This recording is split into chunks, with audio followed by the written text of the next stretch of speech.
I was reading 1 Corinthians chapters 10 through 12 today, and one of the things that really stuck out to me as I was reading 1 Corinthians was Rav Shaul, known as the Apostle Paul, is writing to the congregation and the community at Corinth.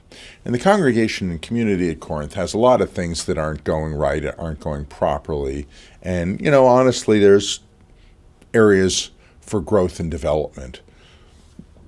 But Shaul gets very personal, and he really opens up in those chapters. And he talks about his suffering. And when he's talking about his suffering, he's not being, oh, look at me. He's not being maudlin. He's not ending up seeking for people to feel sorry for him, because he himself does not feel sorry for his circumstances and what's going on.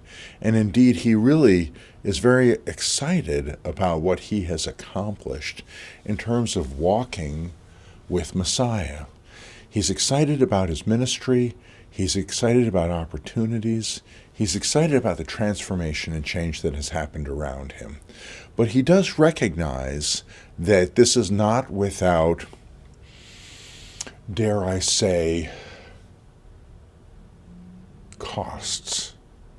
This is not without his having suffered. This is not without his having difficulty. This is not without his having faced opposition.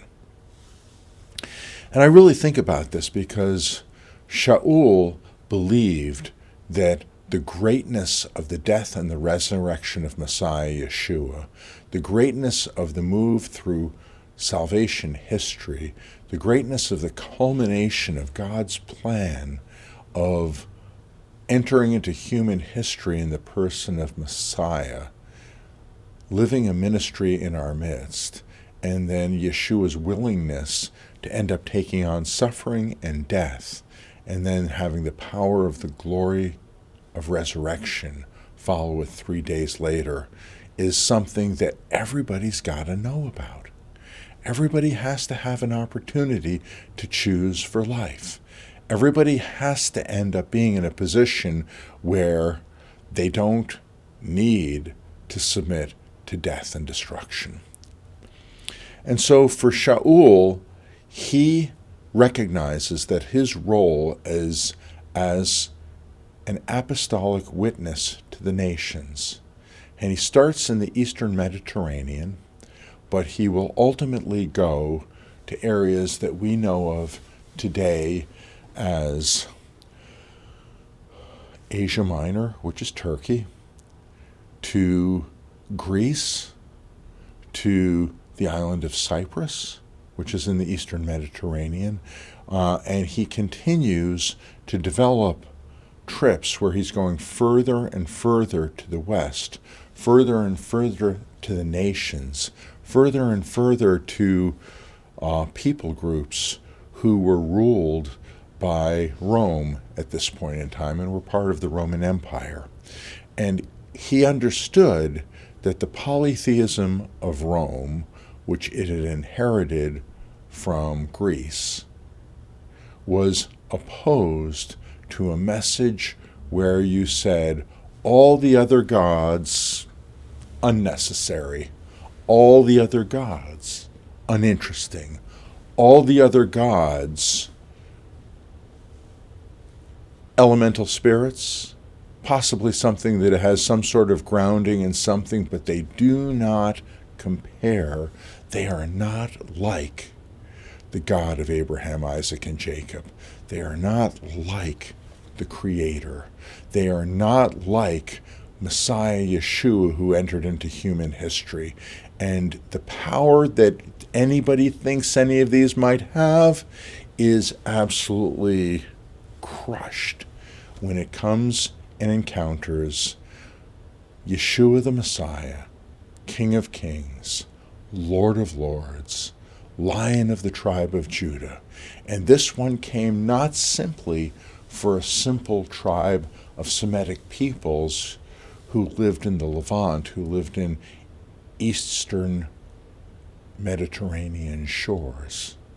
But instead, this one has come so that the truth, life, and spiritual freedom of the whole world could be won, could be released, and that God has so loved the world that this message has gone everywhere. So Shaul understands the import of what God has given for him to take and to share. And he's excited about it. And as he is excited about it, he understands that there is opposition, there is difficulty. This is going to rattle the cage of what was philosophically normal, of what was theologically normal, and what was believed by many other people. And so he was going to pay a price for this. And he didn't mind, and he didn't care.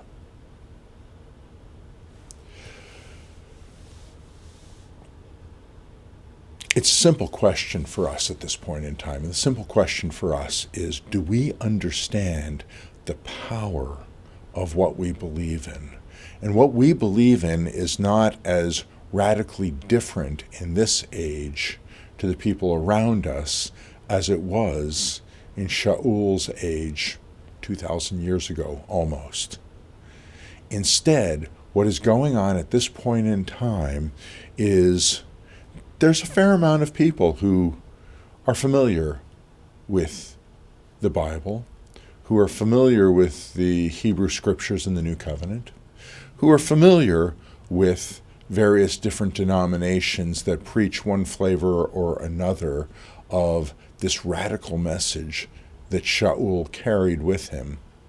And as people are aware of this, this is not so wildly different as it was in his generation and in his time. But I look at this, and part of what I'm looking at still as I'm thinking about these things is very simple. Do we understand the earth-shaking importance of the Word of God?